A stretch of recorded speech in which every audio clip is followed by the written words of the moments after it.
नमस्कार। आज हमारे साथ है महावाना इनोवेटिव टेक्नोलॉजी वेलफेयर सोसाइटी के सचिव माननीय श्रीमान आचार्य होरीलाल जी, और उन्होंने अपने जीवन का 30 साल से ज़्यादा केवल पढ़ने पढ़ाने में बच्चों को लगाया।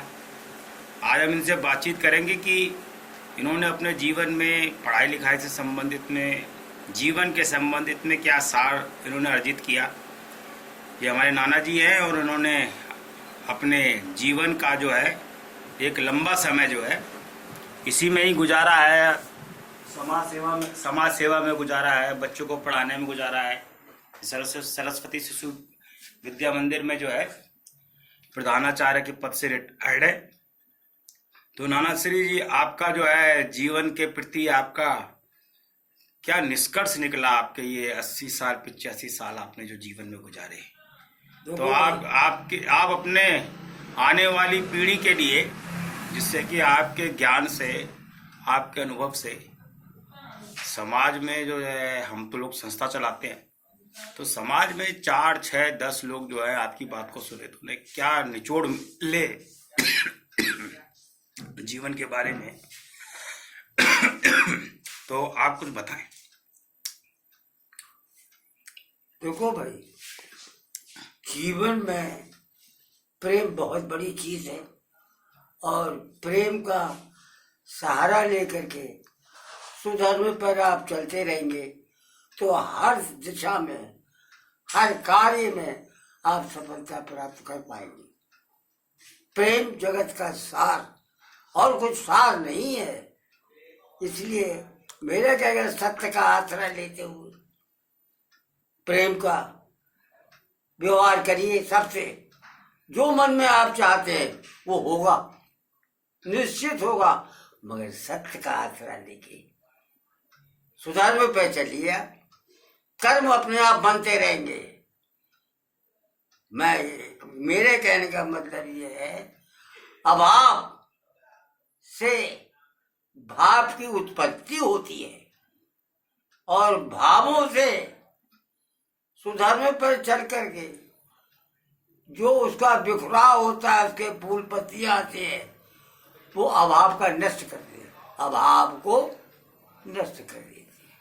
अभाव से तो ही आप समझते हैं हर एक, वो फलानी चीज नहीं हमारे पास, वो फलानी चीज नहीं हमारे पास, ये लाओ वो लाओ फलाओ। भाव जो है आया अभाव से, अभाव से भाव आया और भाव को आप सुधर्म के द्वारा उसको विकसित किया तो जो उदार आपके हृदय में थे वो प्रफुल्लित हुए, खिले, उसकी फूलें खिली और पतझड़ होने लगा, चारों तरफ फूलों की वर्षा होने लगी। अभाव का नष्ट हो गया, जो कमियां थी वो समाप्त हो गई आपकी। क्यों? भाव उसकी बारण, भाव जो आता है, हम ये करेंगे, हम वो करेंगे, हम ये लाएंगे, हम वो लाएंगे।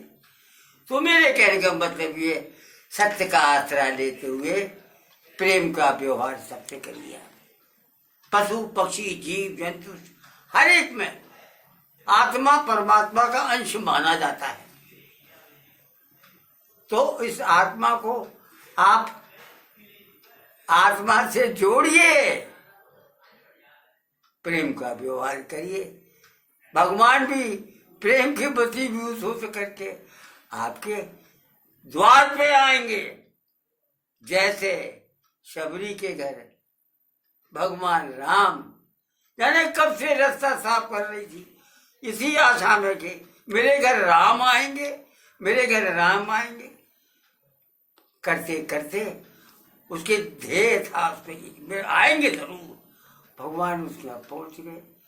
तो मेरे कहने का मतलब ये, प्रेम बहुत बड़ी चीज है।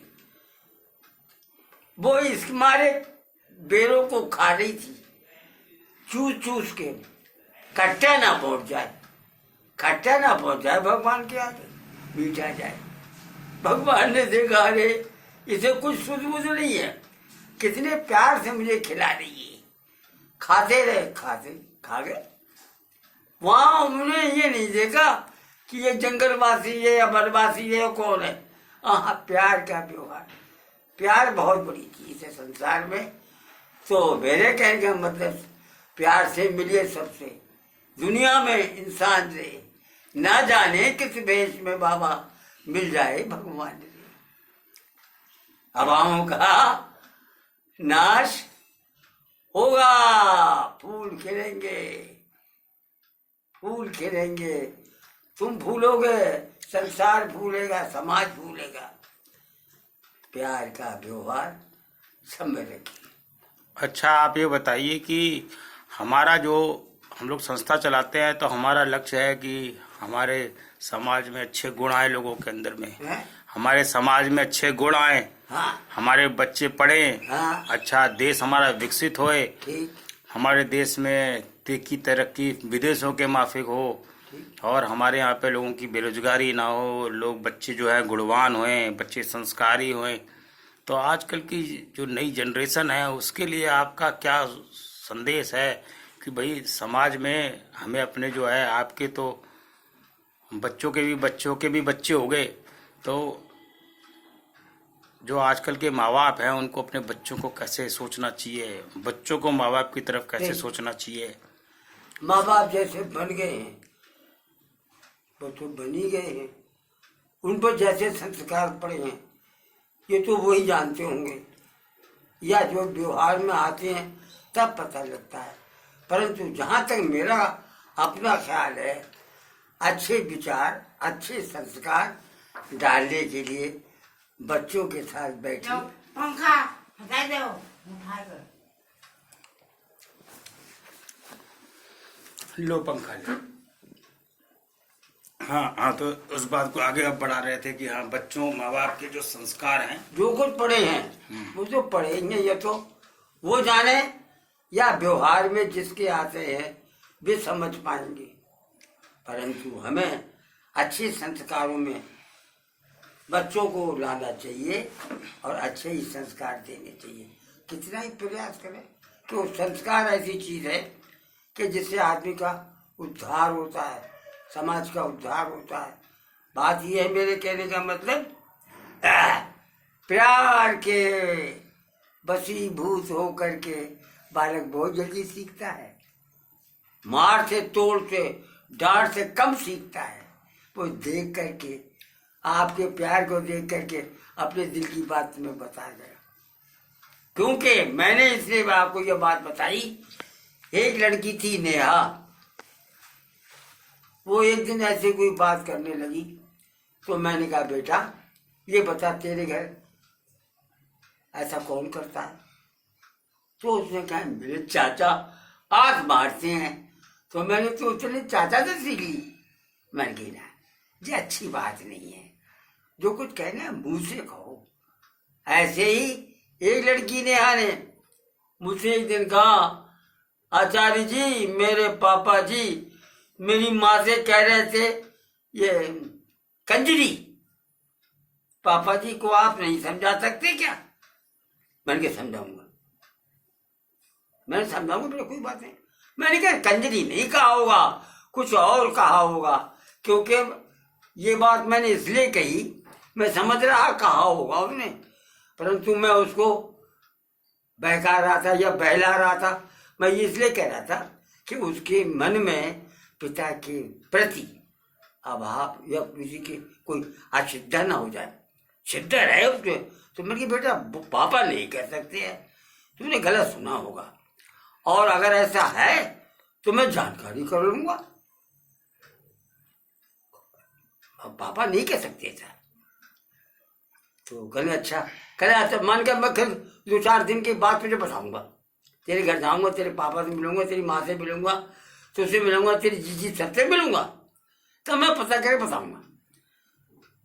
तो मैं एक दिन के साथ गया, वो इंजीनियर साहब बैठे हुए थे, तो जो हम दोनों बातें कर रहे थे, चाय पी रहे थे, तो मैंने कहा भाई आपने जिस उद्देश्य से बालक को हमारे विद्यालय में भेजा है उस उद्देश्य की पूर्ति नहीं हो रही।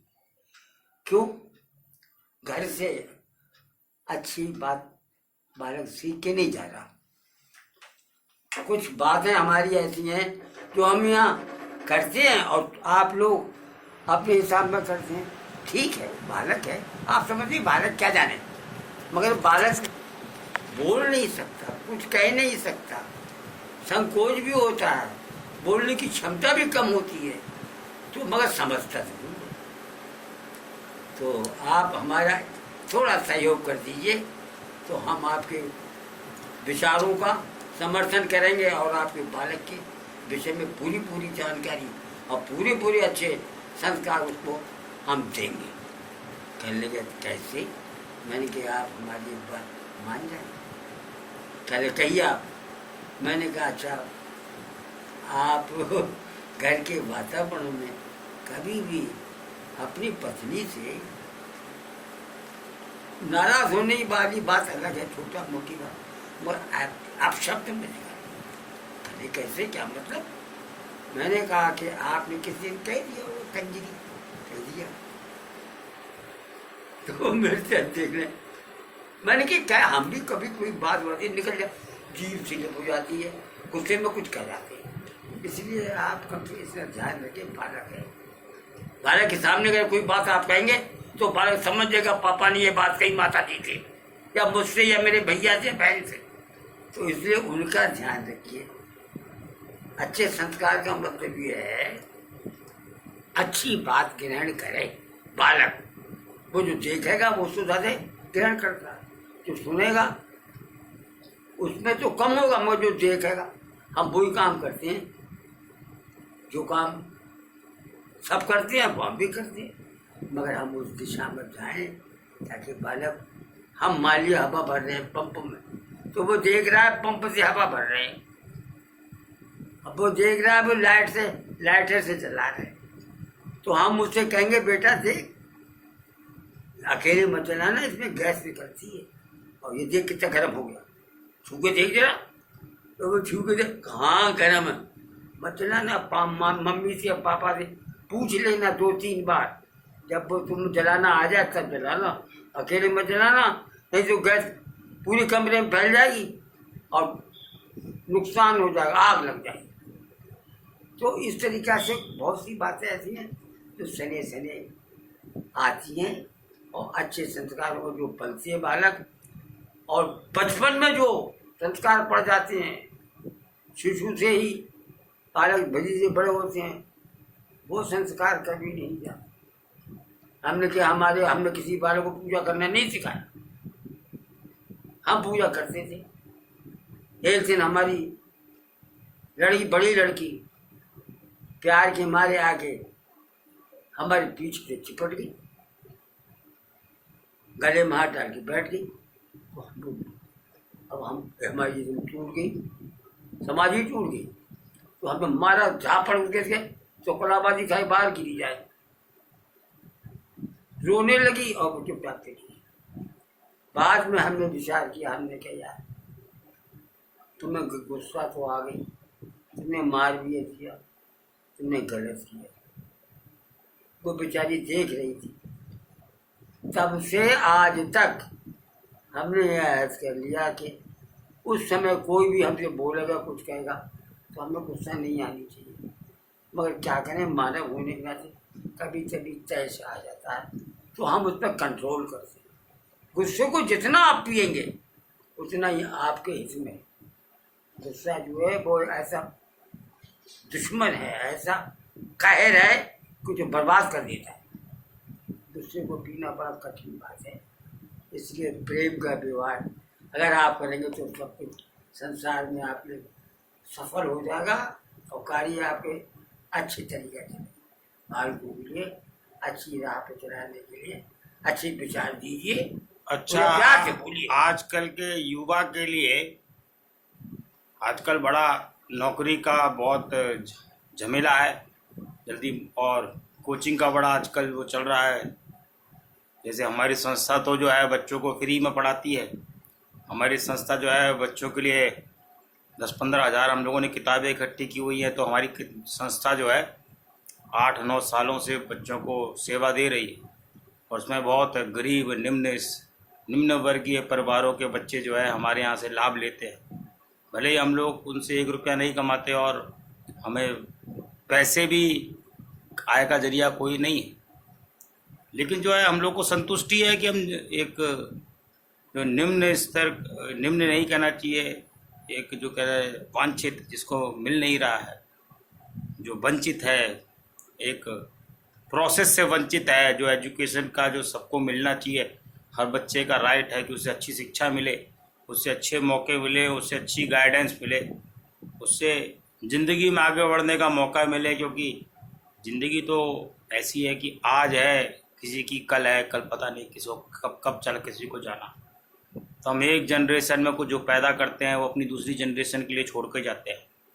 और सबसे बड़ा दान तो ज्ञान का महादान है कि भाई पैसा तो ख़त्म हो सकता है। हमारा विचार ये है कि अगर किसी व्यक्ति को आप पैसे से मदद करते हैं तो उसके पैसे तो 2, 4, 6, 10 दिन में, 15 दिन में, 2 महीने में, 2 साल में ख़त्म हो जाएंगे। लेकिन अगर आप किसी को संस्कार दे देते हैं, उसको जीवन का रास्ता बता देते हैं, एक गुरु होने का फर्ज निभा देते हैं, उसको गुड़ी बना देते हैं, तो वो जीवन में इस लायक हो जाता है कि वो स्वयं किसी के सामने हाथ फैलाने की कंडीशन में नहीं है। तो जो हमारे आजकल के युवा हैं, उन युवाओं के लिए आपका क्या संदेश है? युवाओं को पढ़ाई लिखाई में क्या सोचना चाहिए? आपने तो बहुत साल पढ़ाया, आपने तो करीब हर उम्र के बच्चों के साथ में डील किया है, तो उन बच्चों को कैसे नौकरी की तरफ बढ़ना चाहिए या फिर अपने रोज़गार की तरफ बढ़ना चाहिए, और अपनी तैयारियां किस तरह से करनी चाहिए? परीक्षा का प्रेशर भी बहुत है, तो आजकल तो बच्चे कोचिंग और नोट्स और गैस पेपर और कुंजी शॉर्टकट के तरीक़ों में ज़्यादा विश्वास करते हैं, उससे जो उनका विकास नहीं हो पाता है। तो असली विकास करने के लिए तो एक प्रोसेस है, लर्निंग की प्रोसेस। जब तक आदमी को लर्निंग की प्रोसेस समझ नहीं आएगी, जब तक उसका दिमाग का इवोल्यूशन नहीं होगा, वही विकास नहीं होगा। जिसे कहते हैं मानव पत्थर से आग जलानी सीखी, फिर खेती करना सीखा, फिर पहियाँ बनाना सीखा, फिर पत्थरों से बिल्डिंगें बनाना सीखी।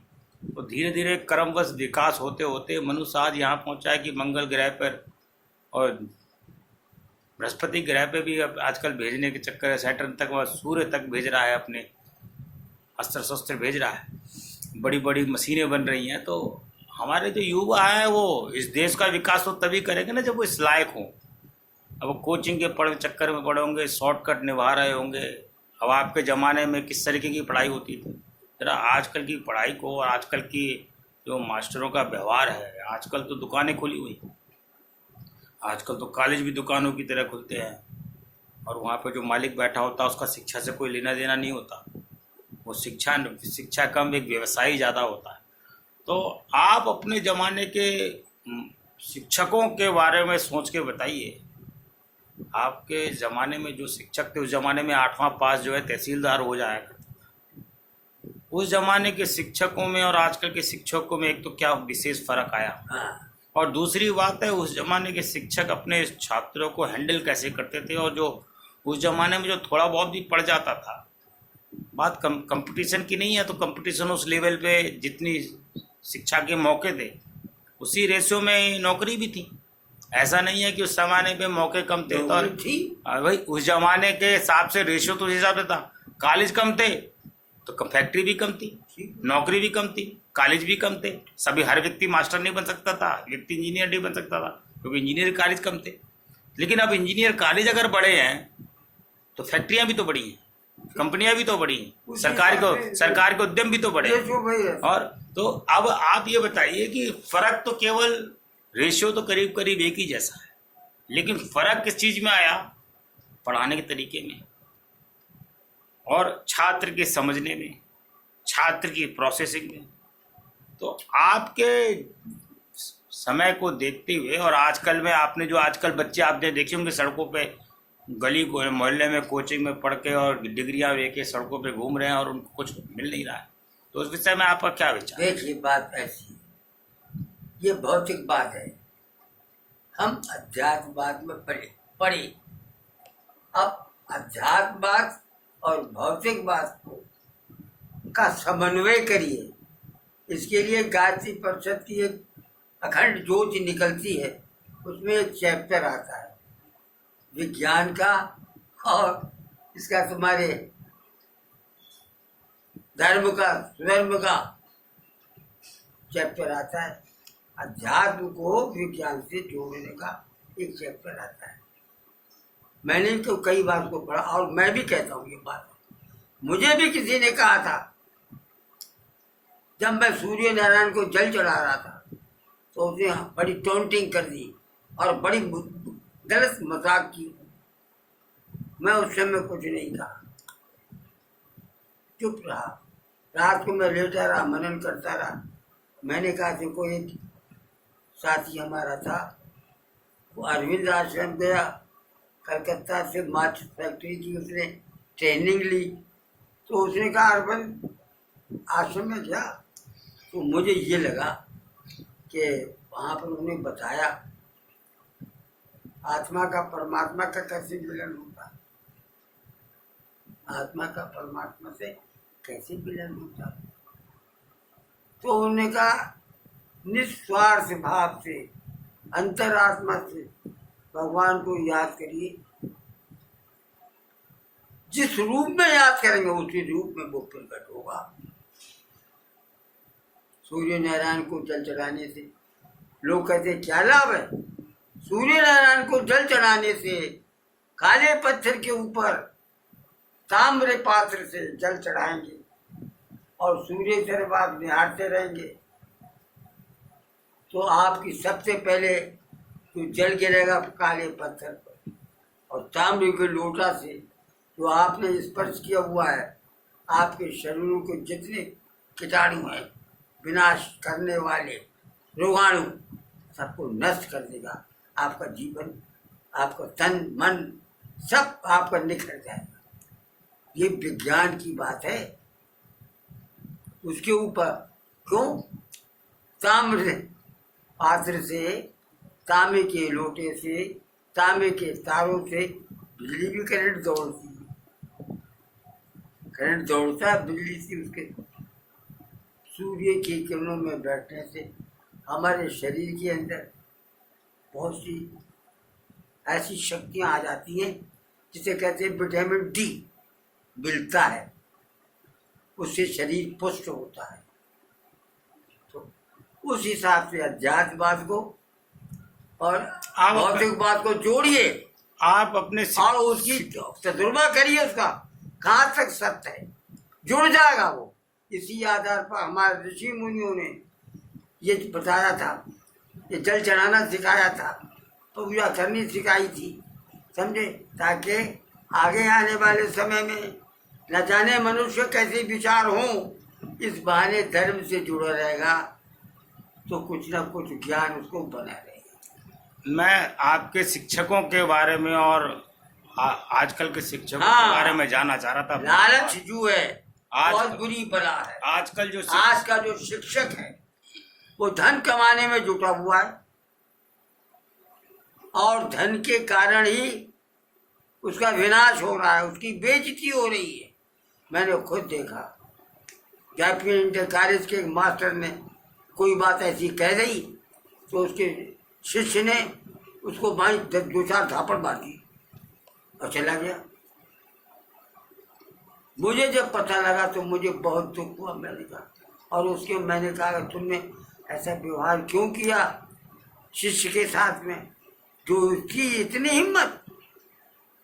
अरे हम तो जाने कहाँ कहाँ घूमा है, कितने 1000 बालकों के बीच में खड़े होकर एक डांट लगा, चुपचाप साइलेंट, कोई नहीं बोलता। मगर तुम लोग दारू पीती हो, उन्हीं से दारू मंगवाते हो और पीते हो, उन्हीं से पैसा ले लेते हो। मार्कशीट बना दी, फलाना जमा दिया, नकल करा दी। तो ये लालच जो है तुम्हारा, तुम्हारा नाश कर देगा। तुम्हारी औलादें बिगड़ जाएंगी और तुम्हारे चेहरे बिगड़ जाएंगे। हमारे ज़माने में हमारे गुरुजी हमसे कहते थे, शाम को क्लास लगेगी, अपनी लाठें लेके आना। तो हम 4-5 लोग मोहल्ले के, उमेश चंद्र राठौर, महेश चंद्र राठौर, छोटे लाल राठौर, होली लाल राठौर, बुरारी लाल राठौर, अपनी अपनी लाठें लेके जाते थे और रात को 1 घंटा वहाँ देते थे और हमारे गुरुजी पढ़ाते थे। और कभी उन्होंने एक पैसा तलब नहीं किया। कभी भी नहीं पे।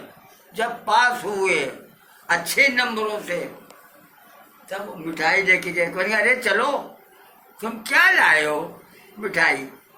हमने हाथ जोड़े हैं गुरु जी हार कुछ नहीं। कह रहे अरे अपना अच्छा। उन्होंने एक दाना उठा के मुँह डाली हमें चल दिया।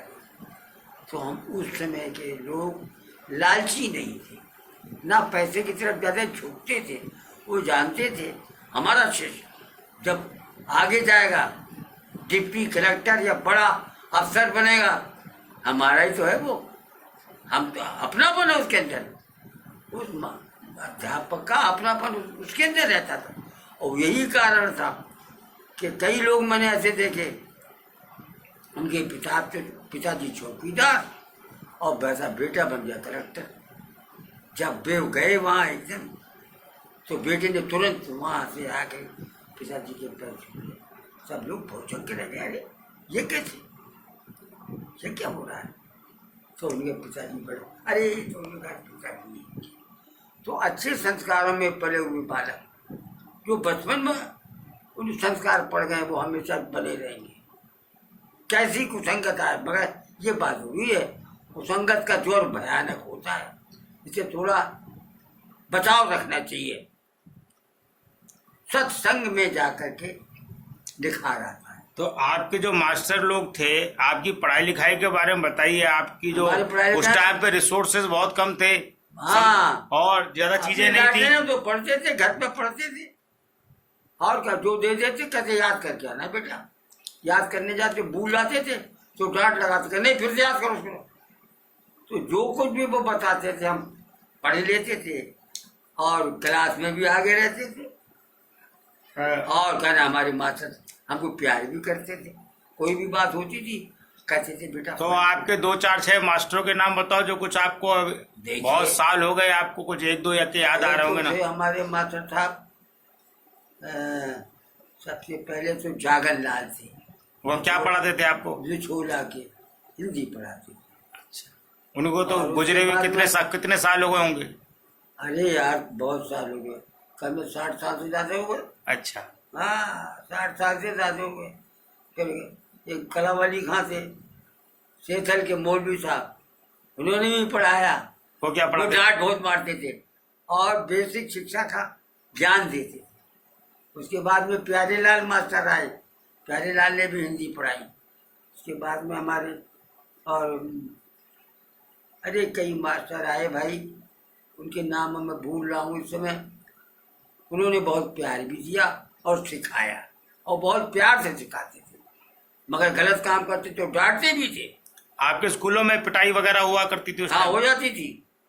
और माँ बाप जाते थे शिकायत लेके? फिर एक बार एक आदमी गया, श्यामाचरण बनवारी लाल के भैया थे, उनको डांटा, मार दियो थप्पड़ पड़। तो सारे गरीब वाले पहुंचे वहां।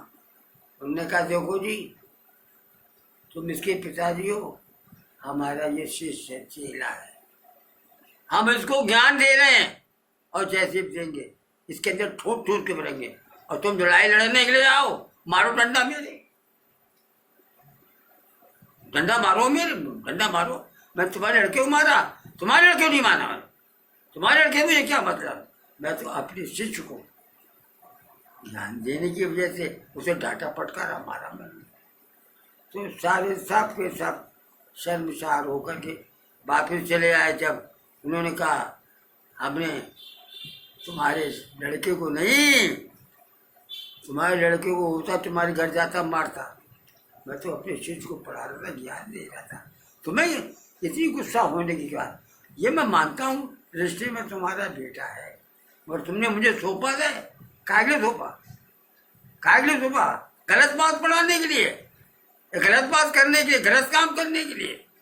पहले के जो घर वाले थे हमारे गार्जियन, वो कहते थे मास्टर साहब हड्डी हड्डी हमारी, मांस मांस तुम्हारा, इसको गधे से इंसान बना दो, गधे से इंसान बना दो। तो वो हाथ हिला के कहते थे अध्यापक जी अरे अरे जाइए कोई बात नहीं, अरे हम इसको खूब पढ़ाएंगे, खूब लगाएंगे, इसको योग बनाए। तो अध्यापक तो केवल रुपये पैसे से नहीं खुश होता था, वो तो व्यवहार से खुश होता था। तो कहने का तात्पर्य यह है कि अध्यापक होने के लिए बहुत बड़ी डिग्री भले ही ना हो, बहुत बड़ा मान लो वो ना हो, एक गुरु जो है वो गुरु है, गुरु जो है आपका रास्ता बनाने वाला होता है। हाँ, रास्ता बना दिखाने वाला है, वो रास्ता दिखाता है। जैसे टार्च अंधेरे में आप जलाइए तो दूर तक क्या दिखाई देगा, ऐसे जो आदमी को एक सही एक गुरु मिल जाए तो गुरु ज्ञान का तो आजकल जो है वो ट्यूटर है, आपका मतलब है आजकल ट्यूटर ज्यादा है, पढ़ाने वाले बहुत हैं, डिग्री होल्डर हैं और बिजनेस वाले हैं और अपना जीविका चलाने वाले सरकारी नौकरी और प्राइवेट नौकरियों पे लगे हुए। लेकिन आजकल गुरु मिलना, योग्यता ऐसी चीज है जो अपने आप अलग छिप जाती है। पवन कुमार है ये हमारे राधे रमन के लड़का, एक वो अब तो कर ये पंजाब बैंकों के सबसे बड़े अधिकारी बने। इंग्लैंड गए ये, वहाँ 3 महीने या 4 महीने की ट्रेनिंग करके आए, मगर फिर भी घर पर जब आते थे तो माता पिता के पैर छूते थे और पिताजी के पैर दबाते थे। ये संस्कार की बात थी। उनकी माताजी भी इंस्पेक्टर ऑफ स्कूल की लड़की थी, उनकी माताजी इंस्पेक्टर ऑफ स्कूल की लड़की थी, उन पर भी अच्छे संस्कार थे, इसीलिए उन्होंने अपने बेटों को अच्छे संस्कार दिए। महाराणा प्रताप, शिवाजी, नाना साहब, ऐसे लोगों के राम लक्ष्मण हनुमान ऐसी कहानियां सुनाते थे घर पर रात को। हमारी नानी भी सुनाती थी हमको, हमारी मम्मी माता जी भी सुनाती थी कहानियां वीर पुरुषों की। आजकल तो लोग इंटरनेट पर आज कहानी तो सुनते वो पिक्चर में बैठ जाते हैं और हमें तो शर्म आती है कि ऐसे दृश्य आते हैं कि जो कि भाई उठ के पढ़ना भाग जाते हैं। हमारे घर में भी अबू कभी ऐसी वैसी कोई बात आती है, बंद करो टीवी, बंद करो। एक दफा भाई वो है क्या नाम, FCI का DM के घर गए हम उनके मिलने के लिए, बात उनके बच्चे हमारे पास पढ़ते थे, तो उन्होंने टीवी खोल दिया, खोल दिया चल जाता टीवी। तो उसमें ऐसा कोई दृश्य आया कि जो हमें निगाह नीचे करने पड़ गई। हमने कहा चल रहे, करे अरे आया जी बैठो, अरे नाश्ता कर। हमने कहा टीवी बंद करो पहले।